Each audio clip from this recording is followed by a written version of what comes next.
ایک minute sir,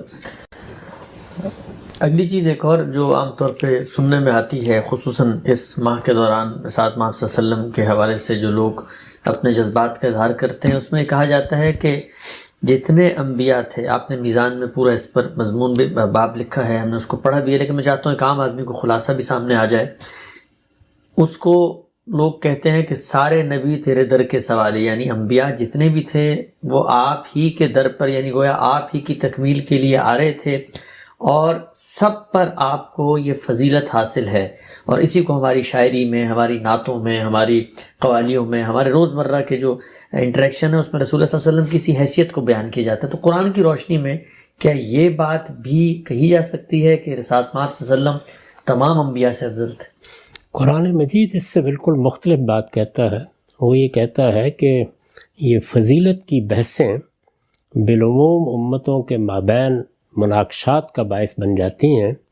چنانچہ اچھی طرح سمجھ لو کہ ہم نے ہر پیغمبر کو کسی نہ کسی پہلو سے دوسرے پر فضیلت دی ہے، بلکہ آگے مثالیں دے کے بتایا ہے کہ موسیٰ علیہ السلام کو ہم نے یہ فضیلت دی کہ براہ راست ان کے ساتھ کلام کیا گیا، یہ کسی اور کو فضیلت حاصل نہیں ہوئی۔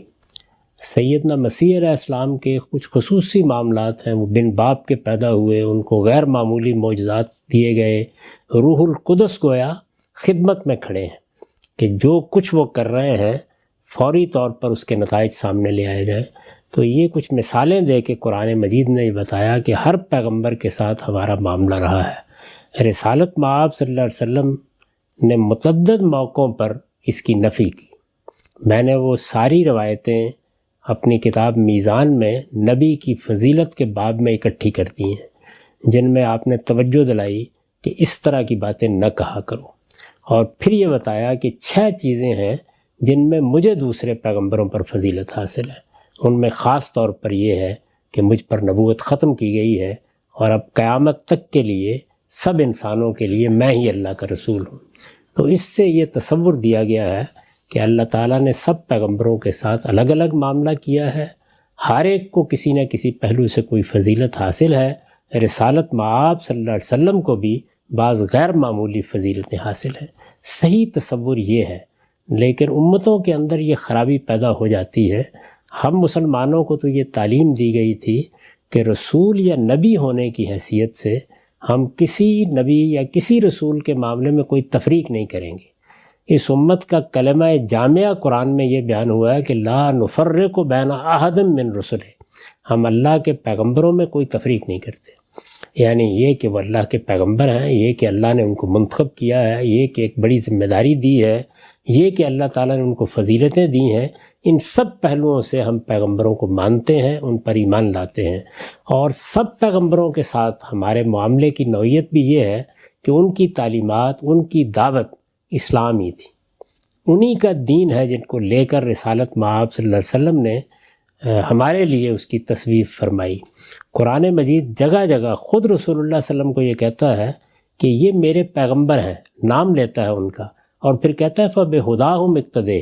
ان پیغمبروں کی جو ہدایت تھی آپ کو بھی اسی کی پیروی کرنی ہے۔ تو یہ سب چیزیں قرآن میں بیان ہوئی ہیں، لیکن نہ ہم اللہ کی کتاب قرآن کو پڑھتے ہیں، نہ اس سے صحیح تصورات اخذ کرتے ہیں۔ دین کے معاملے میں بھی ہم نے یہ شہرت دے رکھی ہوئی ہے کہ یہ اسلام 14 صدی پہلے آیا۔ قرآن مجید جگہ جگہ تصریح کرتا ہے کہ یہ تو سب نبیوں کا دین ہے، اللہ کا دین ہمیشہ سے اسلام ہی رہا ہے، آدم علیہ السلام سے لے کے محمد الرسول اللہ تک ایک ہی دین پیش کیا گیا ہے۔ تو ان تصورات کی بھی اصلاح ہونی چاہیے، اور جس جگہ اللہ کی کتاب نے ہمیں کھڑا کیا ہے وہیں کھڑا ہونا چاہیے۔ تاہم یہ ایک مشکل چیز ہوتی ہے۔ اللہ کی کتابیں آتی بھی اسی لیے ہیں، اور میں کئی مرتبہ توجہ دلا چکا ہوں کہ کتاب اللہ کے نزول کا مقصد یہ بتایا گیا ہے لِيَحْكُمَ بَيْنَ النَّاسِ فِي مَا اخْتَلَفُوا فِيهِ، دین کے معاملے میں اختلافات کا فیصلہ کر دے۔ ہمارا معاملہ یہ ہے کہ ہم اللہ کی کتاب کی تصریحات کے بجائے اپنے اپنے ذوق کی روایتیں منتخب کر لیتے ہیں۔ تو ان سب کو خدا کی کتاب کے سامنے پیش کیجئے، اس سے جو تصور بنتا ہے وہ یہ ہے جو میں نے آپ کے سامنے رکھ دیا ہے۔ اور اگر اس کو مزید تفصیل سے دیکھنا ہو تو میری کتاب میزان میں نبی کی فضیلت کا باب پڑھ لیجئے۔